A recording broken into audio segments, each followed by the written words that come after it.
쿠마 아도나이 베야푸츠 오예베카 베야누스 메사네카 미파네카. 여호와여 일어나사 주의 대적들을 흩으시고 주를 미워하는 자가 주 앞에서 도망하게 하소서. 샬롬 생각하는 성경 홀리아미입니다. 오늘의 말씀은 모세가 지금까지 계속 반복했던 설명들을 끝까지 인정하지 않는 자들에게 하는 경고와도 같은 말씀입니다. 하나님께서 이스라엘과 이방인 모두에게 율법을 지켜야 한다고 명령하셨고, 당시 살아있던 사람들 외에 앞으로 태어날 자들, 그래서 지금의 믿는 자들도 계속해서 율법을 지켜야 한다는 것이 낯설고 생소한 말씀입니까? 하나님은 이미 이 모든 내용들을 이스라엘이 출애굽할 때부터 계속해서 반복하여 설명했던 내용입니다. 그래서 아브라함과 이삭과 야곱도 하나님의 말씀에 순종하여 모든 명령들을 지켜서 복을 받았었고, 그 명령들을 시간이 지나 이스라엘 자손들이 애굽에 있을 때는 잠시 안 지키다가 출애굽한 이후 시내산에서부터 다시 지켜라고 말씀하셨습니다.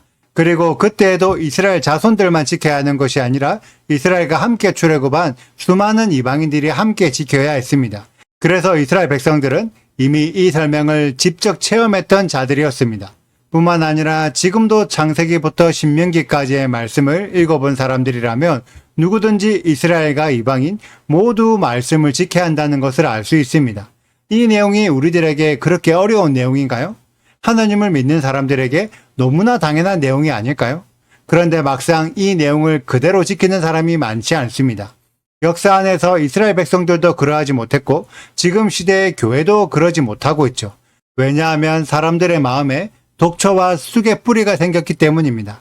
사람들에게 독초와 쑥의 뿌리가 생긴 이유는 애굽에 살았던 것과 다른 나라들을 통과하면서 그들의 가증한 우상 숭배를 보았기 때문입니다. 그래서 그들이 본대로 다른 우상들을 섬기는 방식으로 여호와를 섬기기 때문에 여호와께서는 다른 방식으로 섬기는 자들에게 다른 신을 섬기고 있다고 말씀하시고 그 마음에 독초의 뿌리가 열매 맺혔다고 하십니다. 우리들이 아무리 여호와를 섬긴다고 생각해도 여호와께서 말씀하신 방식이 아닌 다른 우상의 방식으로 여호와를 섬긴다면 다른 신을 섬기는 것입니다. 하나님은 이 지적도 계속 반복해서 지적하고 계시죠.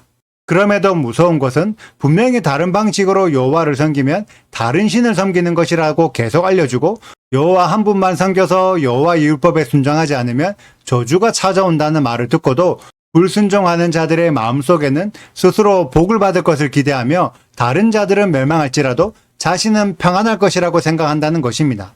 너무나 무서운 말씀입니다. 왜냐하면 지금의 많은 신앙인들이 계속 이런 생각으로 교회 생활을 하고 있기 때문입니다. 대다수의 교회에서는 성경의 말씀을 가르친다고 주장하지만 실제로는 성경과 다른 기독교의 교리를 가르치고 있습니다. 그래서 분명히 성경과 다른 내용을 마치 성경의 내용인 것처럼 가르치고 있어서 상당수의 교회 성도들이 진짜 성경의 내용을 알지 못합니다. 그냥 지금까지 보고 들은 대로 맞는지 틀렸는지 분별도 하지 않고 맹목적으로 따라만 하고 있죠. 그 결과 대부분의 교회는 율법을 지키지 않고 여호와의 절기나 안식을 조차 지키지 않고 있습니다. 그 중에 일부는 성경과 같은 내용을 찾아보기 힘든 교회들도 있습니다. 그래서 동성애를 옹호하고 종교 통합에 앞장서면서 지옥과 심판이 없다고 가르치는 교회도 있죠. 또한 상당수의 교회에서 특정 목사님이나 특정 인물을 너무 맹신하여 마치 우상처럼 섬기고 있는 경우도 있습니다. 그런데도 그들이 예수님을 믿는다는 이유 하나만으로 자신들은 환난을 겪지 않고 휴거되며 예수님의 사랑 때문에 자신들은 무조건 구원받는다며 교회에서 평안을 외치고 있죠. 오늘의 말씀을 잘 읽어보세요. 여호와 하나님이 성경의 말씀에 기반하지 않고 여러 사람의 가르침들을 맹목적으로 따라하는 이러한 신앙을 좋은 신앙으로 인정해 주실까요? 하나님은 이런 교회의 신앙들을 결코 동의하지 않으시기 때문에 용서하지도 않으시고 토라의 율법에 기록된 모든 저주를 겪게 하실 거라고 말씀하십니다. 하나님이 선택하신 이스라엘조차 2번이나 멸망당했는데 과연 율법을 거부하는 이방인들의 교회가 영원히 평안할까요? 지금까지의 역사를 보면 기독교 사회가 세계의 흐름 안에서 결코 평안하지 못했다는 것을 증명하고 있고 지금 전 세계에 공통적으로 일어나고 있는 좌파와 공산주의의 폭정은 앞으로의 기독교 사회도 평안하지 못할 것을 암시하고 있습니다. 그런데 이런 상황에서도 상당수의 교회들은 하나님이 지켜주실 거라는 막연한 믿음으로 전 세계에 동시다발적으로 일어나고 있는 부정과 폭정에 눈을 감고 침묵하고 있습니다. 우리가 아무리 평안하기를 원해도 말씀에 순종하지 못하면 저주를 받을 수밖에 없고 저주를 받게 될 자들에게는 28절에 기록된 진노와 격분과 분열밖에 남아있지 않습니다. 그래서 그 끝은 결국 멸망인 거죠. 이것은 우리 대한민국의 미래에도 동일합니다. 하나님이 대한민국을 무조건 지켜주시는 것이 아니라 대한민국 안에 살고 있는 모든 국민들이 법과 하나님의 말씀을 지켜 행할 때 그제서야 지켜주시지, 대다수의 국민들이 불법을 행하고 하나님의 말씀을 거부하는데 소수의 사람들이 기도한다고 해서 과연 대한민국을 지켜주실까요? 우리들은 29절의 말씀을 깊이 묵상해야 합니다. 하나님은 아무나 하나님의 뜻을 알지 못하도록 말씀 속에 비밀들을 숨겨두고 계십니다.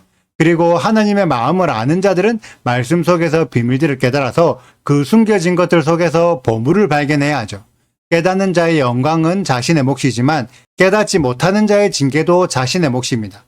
자신이 그만큼 하나님의 말씀에 깊은 관심을 보이지 않았기 때문에 깨닫지 못한 것이고, 성경의 말씀보다 다른 사람의 말을 더 신뢰했기 때문에 실천하지 못한 것입니다. 하나님을 바라보지 않고 다른 것들을 보면서 다른 방식의 믿음을 가지고 있기 때문에 그 결과는 결국 자기 스스로가 감당해야 하죠. 그리고 하나님의 보물을 발견하는 자들은 결국 율법의 모든 말씀을 행하는 것으로 귀결됩니다. 그것이 하나님의 비밀이기 때문이죠. 오늘 말씀을 통해 우리 마음속의 독처와 쑥의 뿌리를 제거하고 율법의 모든 말씀에 순종함으로 저주와 재앙에서 벗어나는 우리 홀리아미, 그리고 대한민국이 되길 소망합니다. 오늘의 영상은 여기까지입니다. 오늘의 말씀 읽으시고 질문이 있으시다면 언제든지 댓글로 남겨주세요. 오늘도 감사합니다. 샬롬! 우리가 애굽 땅에서 살았던 것과 너희가 여러 나라를 통과한 것을 너희가 알며 너희가 또 그들 중에 있는 가증한 것과 목석과 은금의 우상을 보았느니라. 너희 중에 남자나 여자나 가족이나 집하나 오늘 그 마음이 우리 하나님 여호와를 떠나서 그 모든 민족의 신들에게 가서 섬길까 염려하며 독초와 쑥의 뿌리가 너희 중에 생겨서 이 저주의 말을 듣고도 심중에 스스로 복을 빌어 이르기를 내가 내 마음이 완악하여 젖은 것과 마른 것이 멸망할지라도 내게는 평안이 있으리라 할까 함이라. 여호와는 이런 자를 사하지 않으실 뿐 아니라 그 위에 여호와의 분노와 질투의 불을 부으시며 또 이 책에 기록된 모든 저주를 그에게 더하실 것이라. 여호와께서 그의 이름을 천하에서 지워버리시되 여호와께서 곧 이스라엘 모든 지파 중에서 그를 구별하시고 이 율법책에 기록된 모든 언약의 저주대로 그에게 화를 더하시리라. 너희 뒤에 일어나는 너희의 자손과 멀리서 오는 객이 그 땅의 재앙과 여호와께서 그 땅에 유행시키시는 질병을 보며 그 온 땅이 유황이 되며 소금이 되며 또 불에 타서 심지도 못하며 결실함도 없으며 거기에는 아무 풀도 나지 아니함이 옛적에 여호와께서 진노와 격분으로 멸하신 소돔과 고모라와 아드마와 스보임의 무너짐과 같음을 보고 물을 것이요 여러 나라 사람들도 묻기를 여호와께서 어찌하여 이 땅에 이같이 행하셨느냐, 이같이 크고 맹렬하게 노하심은 무슨 뜻이냐 하면 그때의 사람들이 대답하기를 그 무리가 자기 조상의 하나님 여호와께서 그들의 조상을 애굽에서 인도하여 내실 때에 더불어 세우신 언약을 버리고 가서 자기들이 알지도 못하고 여호와께서 그들에게 주시지도 아니한 다른 신들을 따라가서 그들을 섬기고 절한 까닭이라. 이러므로 여호와께서 이 땅에 진노하사 이 책에 기록된 모든 저주대로 재앙을 내리시고 여호와께서 또 진노와 격분과 크게 통한하심으로 그들을 이 땅에서 뽑아내사 다른 나라에 내던지심이 오늘과 같다 하리라. 감추어진 일은 우리 하나님 여호와께 속하였거니와 나타난 일은 영원히 우리와 우리 자손에게 속하였나니 이는 우리에게 이 율법의 모든 말씀을 행하게 하심이니라. 구독과 좋아요를 눌러주세요. 그리고 알림 설정도 해주시고요. 사랑과 관심 부탁드려요. 슈바 아도나이 리베보트 할레페 이스라엘 여호와여 이스라엘 천만인에게로 돌아오소서.